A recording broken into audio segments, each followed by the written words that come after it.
بریم سراغ یه قسمت خیلی مهم، با اینکه یادآوریه ولی خیلی از بچه‌ها مشکل دارن، ولی الان در سریع ترین زمان ممکن بهت یاد میدم که بری حالشو ببری و هر سالی از این قسمت اومد به راحتی حل بکنی. ترتیب اولویت‌ها چی بود؟ اول اولویت با پرانتز همیشه، بعد ضرب و تقسیم از چپ به راست و بعد جمع و تفریق. حله؟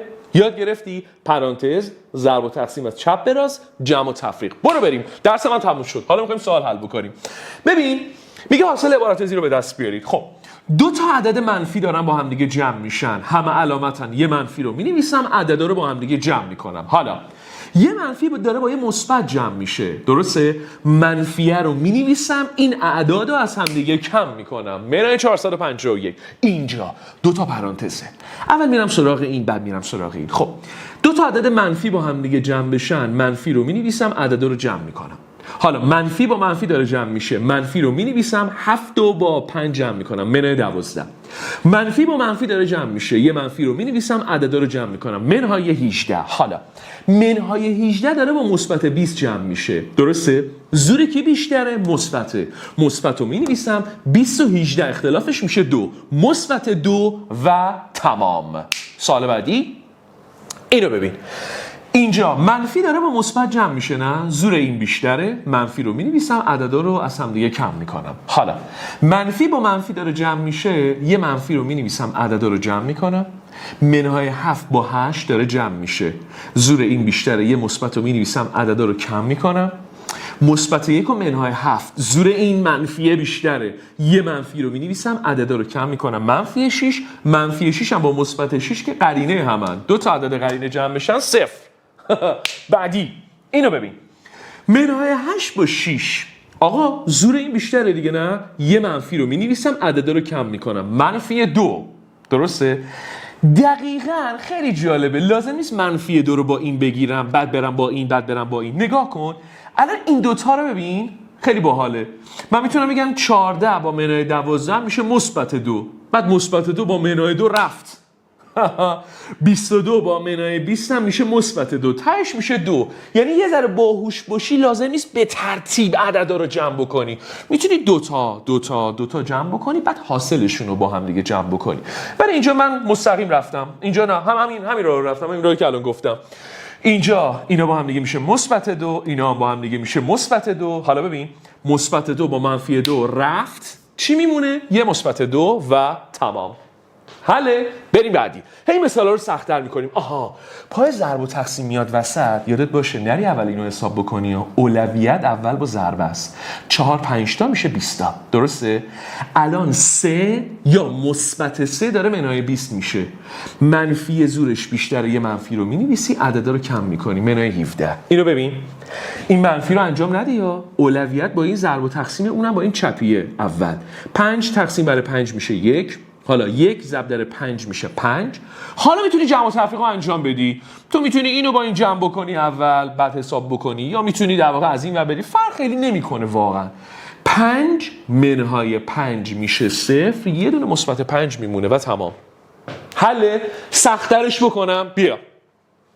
آقا پرانتز، یه پرانتز دارم که تو دلش هم یه بچه پرانتزه. اول میرم سراغ این. مثبت 1 منهای 7 زور منفی 7 بیشتره، منها رو مینویسم، اختلاف 1 و 7 میشه منفی 6.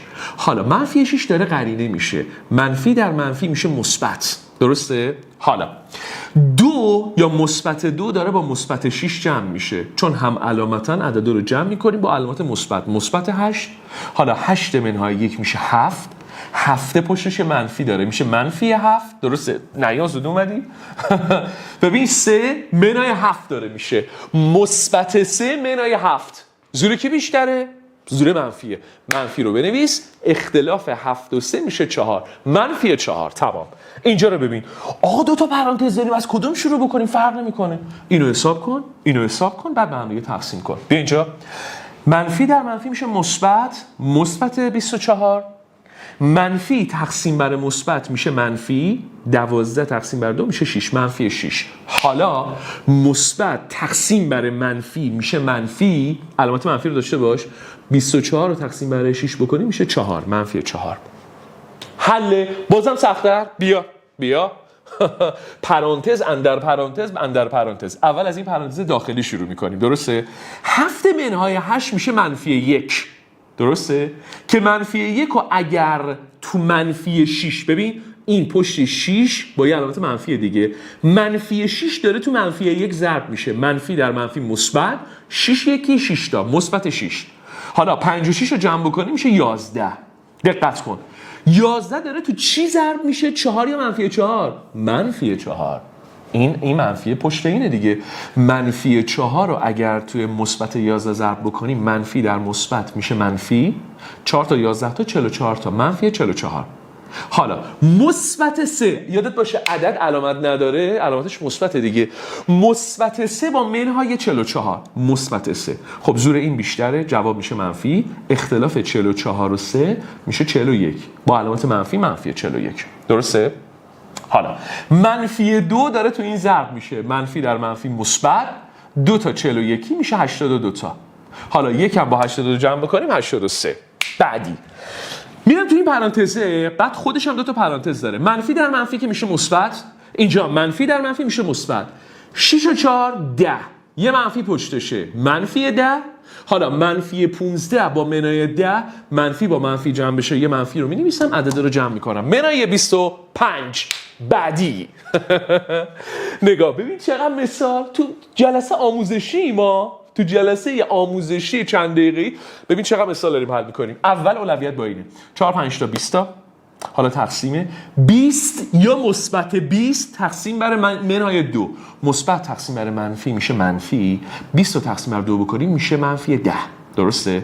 حالا منهای 7 با منهای 10 2 تا عدد منفی جمع بشن، منفی رو می‌نویسم، عدد رو جمع می‌کنم، منهای 17. اینجا منفی تقسیم بر منفی میشه مثبت، درسته؟ 84 رو تقسیم بر 7 بکنی میشه 12 با علامت مثبت. حالا اینجا رو نگاه کن، این منفی رو ولش کن، اولویت با ضربه. دقت کن یه دقیقه اینجا رو، 2 داره در -5 ضرب میشه، 2 در -5 ضرب بشه میشه منهای 10. اما یه منفی هم پشتش داره، منفی در منفی میشه مثبت. دقت کن، تو رو خدا دقت کن. ممکنه یکی بگه آقای مظفری من میتونم این منفی رو بیخیال شم اینو حساب بکنم؟ آره، میشه -10. درسته؟ بعد منفی 10 رو باید قرینه بکنیم بشه مثبت 10. یه نفر ممکنه بگه آقای مظفریان میتونم یهو در جا اینو تو این ضرب بکنم؟ آره، منفی در منفی مثبت 2 5 تا 10 تا بازم میشه مثبت 10، فرق نمیکنه. 12 رو با 10 جمع بکنیم 22. بعدی منفی تقسیم بر مثبت میشه منفی، 63 تقسیم بر 9 میشه 7، -7. حالا اینجا الان کدومو بریم؟ اینو بریم یا اینو بریم؟ از همون چپ ادامه بده. منهای 7 تو منهای 8 ضرب بشه منفی در منفی مثبت، 7 8 تا 56 تا مثبت 56. حالا مثبت تقسیم بر منفی میشه منفی، 56 رو تقسیم بر 28 بکنیم میشه 2 با علامت منفی میشه منهای 2. تمام. حله؟ یاد گرفتی؟ بریم بعدی. دوباره پرانتز داریم. آیا ضرب و تقسیم می‌بینیم؟ 3 تا ضرب و تقسیم می‌بینیم. اول ضرب و تقسیم ها 18 رو در 2 ضرب کن اول. بعد اینجا تقسیم می‌بینی 36 رو تقسیم بر 9 کن میشه 4. بعد این تفریق و اینا رو ولش کن، 4 2 تا میشه 8 تا. درسته؟ حالا این 8 پشتش منفی داره، انگار یه -1 توش ضرب شده دیگه، قرینه شده. این میشه -8. اینو حالا بعدا میریم سراغش. اینو نگه دار. ببین 4 با منهای 4 که کلا میره میشه 0. بعد این منفی بیاد پشت این میشه -8. بعد -8 با 1 جمع بشه میشه منهای 7. کلا منهای 7 هم با 0 جمع بکنیم میشه منهای 7. قرینه منهای 7 میشه مثبت 7. حله؟ حالا اینجا رو ببین.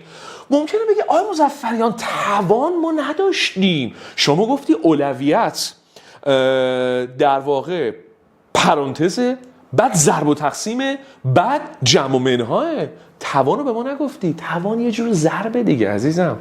1 به توان 2 یعنی 1 ضرب در 1، 2 به توان 2 یعنی 2 ضرب در 2. پس ضربه، پس اولویت انگار با ضربه، با این توانه است. بیا اینجا 1 به توان 2 میشه 1، 2 به توان 2 میشه 4، بعد با یه علامت منفی. 3 به توان 2 میشه 9 با یه علامت مثبت. 4 به توان 2 16 با یه علامت منفی. حالا دقت کن 1 و 4 چی میشه؟ منفی رو میذاری، اختلاف اینا میشه 3، منفی 3. اینجا رو نگاه کن، زور این بیشتره، مثبت رو میذاری، اختلاف اینا مثبت 6. حالا اینجا جمع اینا چی میشه؟ زور این بیشتر منفی رو میذاری، اختلاف اینا میشه 10 تا منفی 10. تمام. بریم بعدی. تمام شد. رسیدیم سراغ جمع‌بندی بخش اول. تو این جلسه ما فقط محاسبات انجام دادیم و خیلی مهمه. تو رو خدا حواستو جمع کن. یه بار دیگه میگم برای بار آخر، اولویت با کی اول؟ پرانتز، بعد ضرب و تقسیم از چپ به راست، بعد جمع و تفریق. اگه توان دیدی چی؟ توان رو مثل ضرب باش رفتار کن. حل یاد گرفتی؟ امیدوارم که لذت برده باشی. همین و تمام.